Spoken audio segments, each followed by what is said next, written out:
오늘 본문에 보면 예수님은 자신의 고향으로 가셔서 복음을 전하셨습니다. 예수님은 고향에 가서도 다른 마을에서처럼 말씀을 선포하시고 병자를 고치기를 원하셨습니다. 그러나 그 마을의 사람들은 예수님을 목수 예수로만 알고 있었습니다. 그들의 고정관념에 사로잡힌 것입니다. 그들은 요셉의 아들 목수 예수가 놀라운 지혜와 권능을 행하는 것에 대해서 이해할 수 없다는 태도를 보였습니다. 그들은 예수님을 믿지도 기대하지도 않았습니다. 그래서 그 마을에서 예수님은 큰 기적을 행하실 수 없었다고 성경은 말합니다. 오늘 본문의 말씀이 우리에게 주는 진리의 말씀이 무엇일까요? 첫째로, 예수님을 하나님의 아들로 믿으라는 것입니다.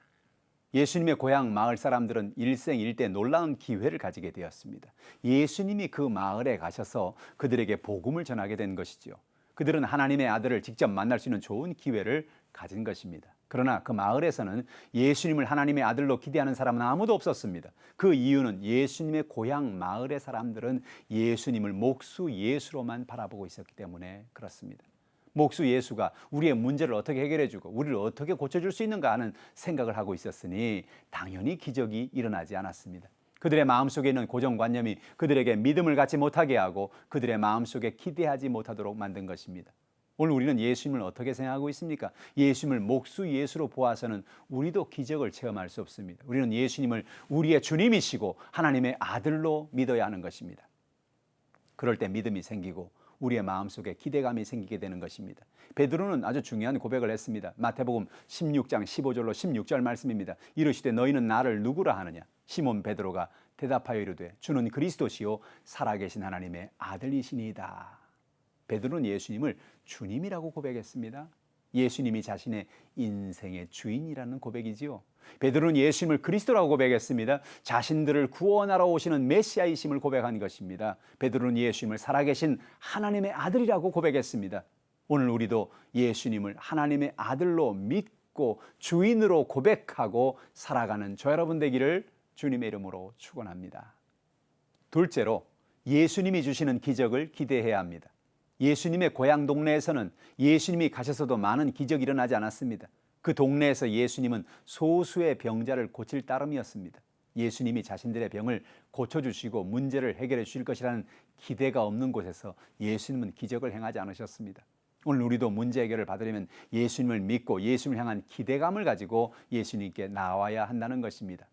마태복음 8장에 보면 예수님은 병자를 고치시는 장면들이 많이 나옵니다.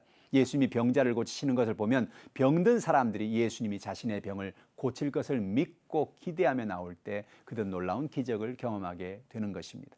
마태복음 8장 2절 이하에 보면 한 나병 환자가 예수님께 나왔습니다. 그는 예수님이 자신의 나병을 고쳐주실 것을 믿고 기대감을 가지고 예수님께 나온 것입니다. 그가 예수님께 자신의 병을 고쳐달라고 간구했을 때 예수께서 그의 병이 깨끗함을 받으라고 말씀해 주셨습니다. 그의 나병이 깨끗하게 낫게 된 것입니다.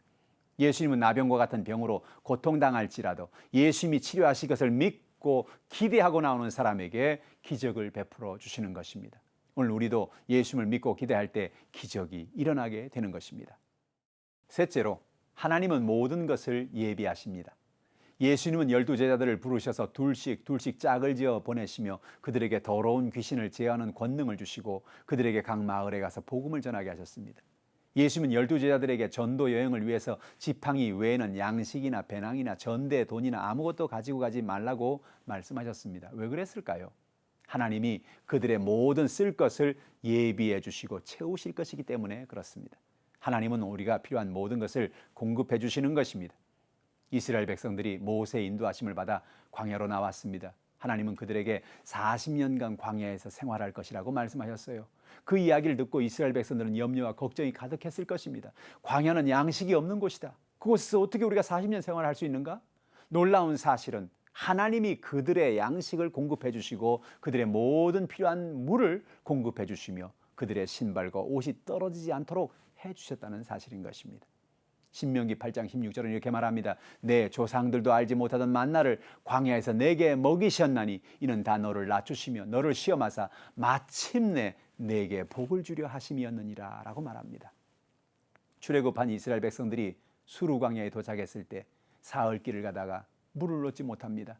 그러나 결국 물을 발견했는데 그 물이 써서 마실 수가 없는 물이었습니다. 그 위기의 순간에 모세는 하나님께 나가 기도합니다. 출애굽기 15장 25절 말씀입니다. 모세가 여호와께 부르짖었더니 여호와께서 그에게 한 나무를 가리키시니 그가 물에 던지니 물이 달게 되었더라. 거기서 여호와께서 그들을 위하여 법도와 율례를 정하시고 그들을 시험하실세라고 말합니다.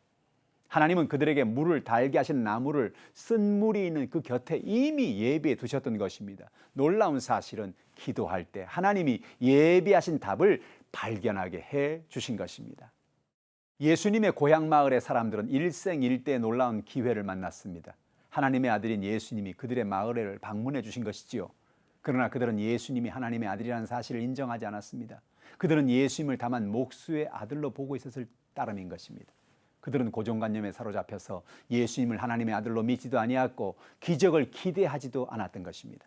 그래서 예수님은 그들에게 아무런 기적을 행할 수가 없었습니다. 오늘 우리는 예수님을 하나님의 아들로 믿어야 합니다.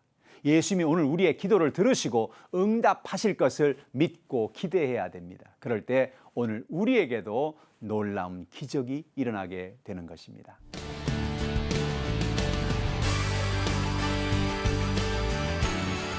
In the beauty